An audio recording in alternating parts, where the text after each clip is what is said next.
प्रत्येक स्वामी भक्तासाठी हा खूप इम्पॉर्टंट व्हिडिओ आहे, शेवटपर्यंत बघा. आपण नेहमी बोलत असतो ना, जे काही घडतंय ते स्वामींच्या इच्छेने घडतंय. यश देणारे पण स्वामीच आणि अपयश आलं तर वाट दाखवणारे पण स्वामीच.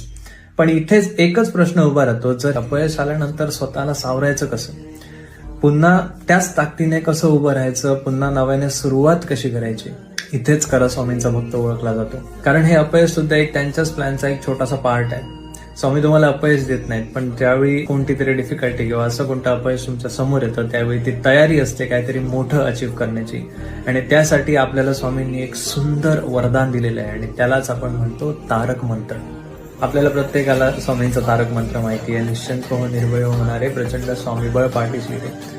हा तारक मंत्र स्वामींना ऐकवून दाखवण्यासाठी आपल्याला नव्हता दिला. हा तारक मंत्र त्यांनी दिलाय की आपल्या स्वतःला तो आपण बोलून दाखवला पाहिजे. रोज सकाळी उठल्यानंतर आंघोळ करून, पूजा करून, ध्यान केल्यानंतर हा तारक मंत्र 11 वेळा स्वतःला समजवा. त्यातली प्रत्येक ओळ स्वतःला पुन्हा पुन्हा बोलून दाखवा.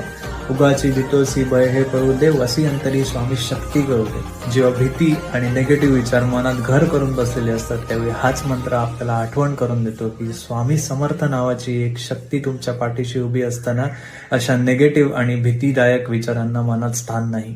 त्यामुळे लवकरच तुमची तारक मंत्र साधना सुरू करा आणि शेअर करा या प्रत्येक स्वामी भक्तांना. दत्तगुरु तुम्हाला जगाशी नाही तर तुमच्या स्वतःशी जोडतात आणि हळूच काना देऊन सांगतात की भिवू नकोस, मी तुझ्या पाठीशी आहे.